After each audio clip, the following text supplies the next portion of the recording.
Can you both share a little bit about why you wanted to take a class like this, and just a little background for folks who are watching if you haven't heard of it? The Actionable Psychological Safety Workshop is really meant to bring people together to recognize how our own behavior can be adapted and changed just as much as we would look at any sort of project, and identifying how we can start to change our own ecosystems from the inside out. So what drove both of you to want to take it? You want to go first, Katie? No, I would love. I'm on it. All right, do it. Nice. Do it. Go for it. It's, I think, two main themes that brought me to it. So one is that there's so much value in recognizing and engaging with and being purposeful about creating psychological safety. There's so much value there. People are generally knowing on a broader basis that there's value there, but still people are have a hard time engaging with it. Leaders have a hard time engaging with it. So I wanted to find more ways to talk about it, because any given stakeholder or leader or individual person who's having an issue, the right combination of words is going to make this all click for them and they're going to be engaged, while the wrong combination of words, it's just not going to connect. So that was a big one, was more ideas about ways to communicate about this. And then the other thing was just looking for more simple patterns that I could put to work easily and quickly, just anywhere in a given day, that would make a cumulative difference on this. So yeah, those were the initial things that brought me to it. Awesome.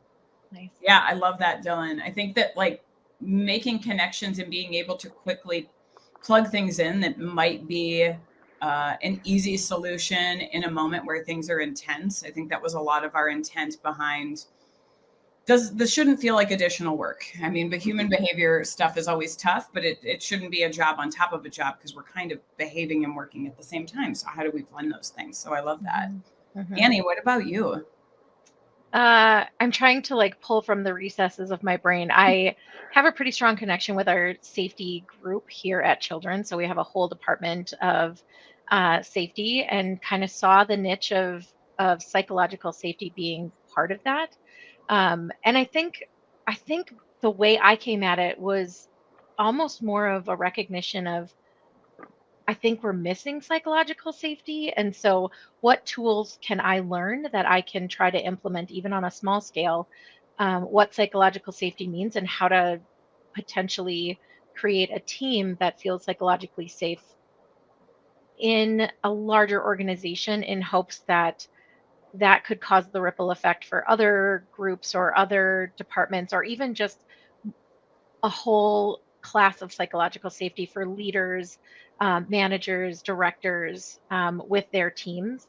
I work in pediatric healthcare, and it's really hard, and it can really, the stress and the loss and the grief can be a lot. And I think that being in that space really lends itself to having psychological safety, and needing psychological safety for those folks to be able to process their work, process what's happening within this building, and then how to do it safely, without retribution, and allowing people to be humans and not robots on taking care of sick kids. Yeah. I love that. Yes, that's a super volatile space that you're in. And I can only imagine that, when things get intense and pressure is high, unfortunately, sometimes the worst in us can come out sometimes when we don't intend it to. And Yep. Yeah, totally get that.